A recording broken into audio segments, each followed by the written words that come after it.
MMORPG sendiri adalah singkatan dari Multiplayer Online Role Playing Game.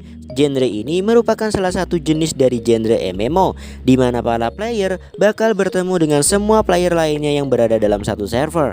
Gak cuma menyelesaikan quest dan meningkatkan level, player dalam game MMORPG juga dapat membuat guild atau clan dan berperang satu sama lain. Tapi bakal bikin kalian lupa waktu alias ketagihan karena keseruan yang ada di dalam gamenya.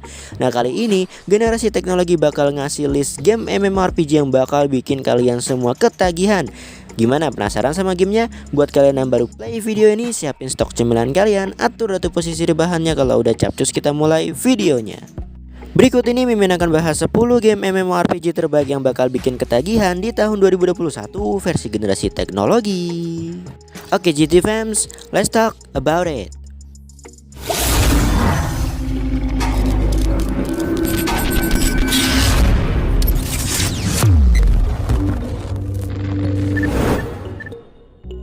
Di list pertama kali ini ada Tower of Fantasy. Melalui trailer yang diunggah oleh pihak developer Perfect World Entertainment, terlihat bahwa nantinya para pemain dapat melakukan kustomisasi karakter lebih bebas dengan pilihan rambut, baju, dan juga bentuk wajah yang lebih beragam.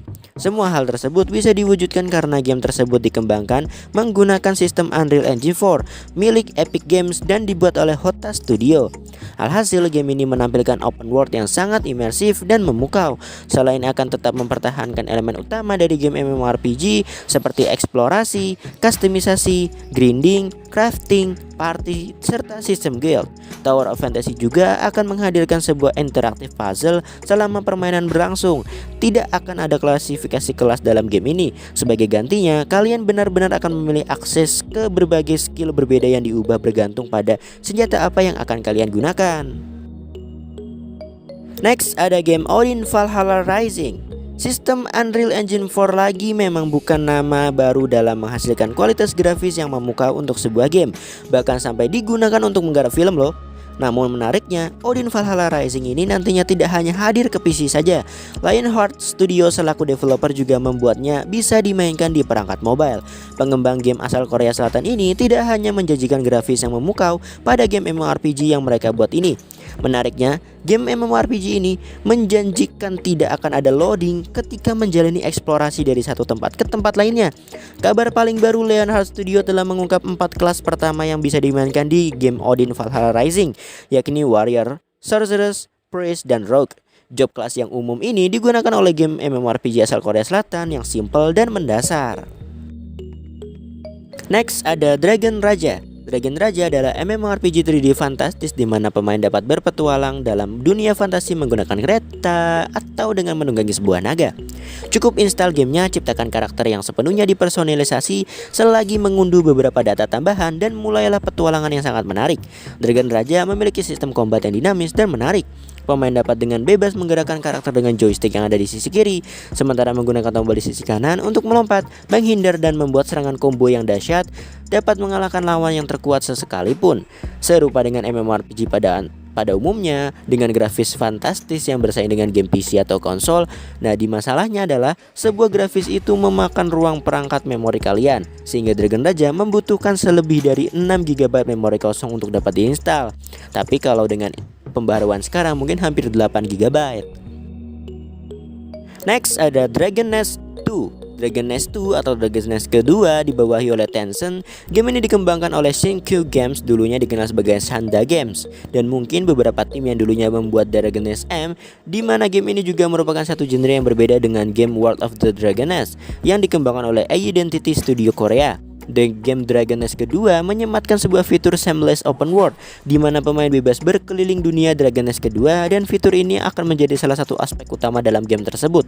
Pemain masih akan mengikuti storyline yang ada, dan sama seperti game sebelumnya, pemain bisa memilih 4 job yang memungkinkan kalian akan diupdate untuk kedepannya. Grafik serta kustomisasi yang ada pun cukup keren dan bisa dibilang lebih unggul daripada versi sebelumnya. Next ada game Grand Saga. Dengan balutan tampilan visual anime, pihak developer mendesainnya dalam satu visi bahwa Grand Saga memang tidak dibuat hanya untuk mobile, namun juga PC. NPixel sudah merilis pertama kali di Korea Selatan pada tanggal 7 Januari 2021. NPixel saat ini tak hanya tengah mengerjakan Grand Saga. Beberapa minggu lalu mereka mengumumkan bahwa game MMORPG teranyarnya berjudul Chrono Odyssey yang nampaknya jauh lebih menawan, di mana Grand Saga menceritakan tentang sekumpulan kesatria yang bertugas untuk menyelamatkan sebuah kerajaan dari kutukan sang naga. Walaupun sudah mengeluarkan sedikit plot story yang akan dikembangkan dalam game tersebut serta logo dari game tersebut, NPixel belum memberikan bocoran gameplaynya. Namun dikabarkan NPixel akan menggunakan Unreal Engine 4 dengan konsol level grafik disertai dengan epic naratif dan storyline dalam mengembangkan Grand Saga ini. Next ada Project PK. Project PK akan memiliki live content seperti gathering dan party system.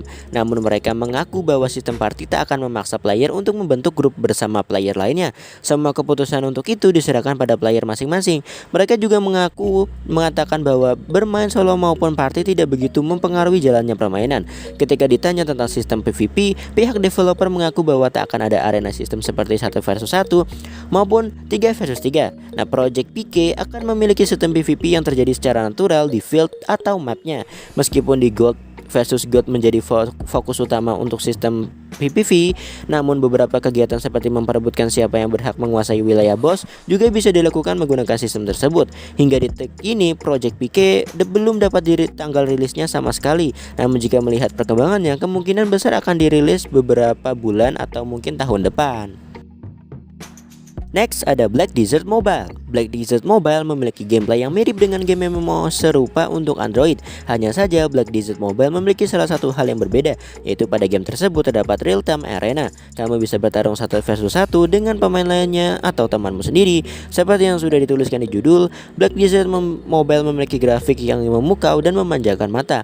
Black Desert Mobile memiliki grafis yang indah seperti versi PC-nya. Suasana alam di sekitarnya seperti rerumputan dan air juga terlihat realistis untuk sebuah game mobile. Fitur yang dimiliki oleh Black Desert Mobile ini cukup beragam. Kalian bisa di-grinding untuk meningkatkan level dan mendapatkan uang. Jika kalian bosan dengan grinding, kalian juga bisa PvP kok dengan pemain lainnya di arena. Next ada Blood and Soul M. Blood and Soul M adalah adaptasi dari MMO asal Korea yang populer, yaitu Blood and Soul untuk Android. Game ini diciptakan oleh NCSoft yang juga mengembangkan game-game MMO bermutu tinggi lainnya seperti Line X2 dan Iowan. Kali ini game dikembangkan spesial untuk Android. Sebelum mulai bermain Blood and Soul M, kamu harus membuat karakter sendiri. Untungnya nih ada banyak pilihan yang tersedia. Kalian bisa memilih salah satu dari beragam karakter. Kalian juga bisa menyesuaikan tampilan karakter kalian dengan memilih bentuk wajah, jenis rambut, gaya rambut, dan banyak lagi. Seperti game umum lainnya dalam genre ini, kontrol Blood and Soul M sebagian berlangsung otomatis atau autoplay.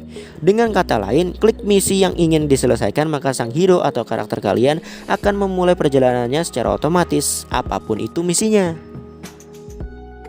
Next, ada game Path of Titan. Path of Titan, game bertahan hidup MMO dinosaurus ini adalah demo dan masih dalam tahap pengembangan. Fitur baru serta pembaruan konten ditambah setiap bulannya. Lingkungan besar yang diisi hingga 200 pemain per servernya.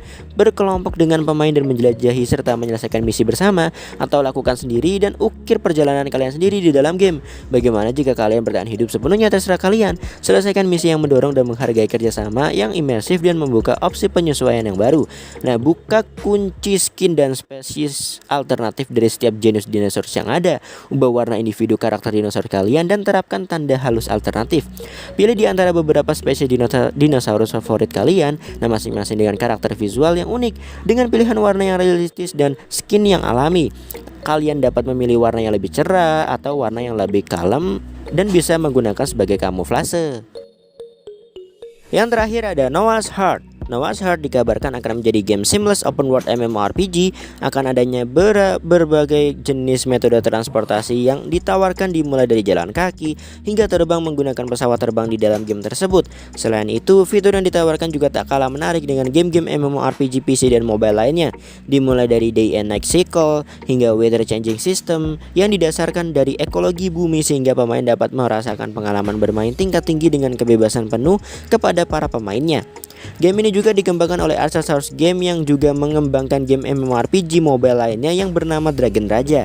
Jadi tidak mengherankan jika game ini Nah, itulah 10 game MMORPG terbaik yang bakal bikin ketagihan di tahun 2021 versi generasi teknologi. Ikutin terus ya perkembangannya di generasi teknologi. Seperti jargon kita, generasi teknologi, take it and enjoy it. See you on the next video. Kita pantunin yuk, buah stroberi dimakan pagi-pagi. Generasi teknologi permisi, sampai jumpa lagi. Yaudah, bye bye.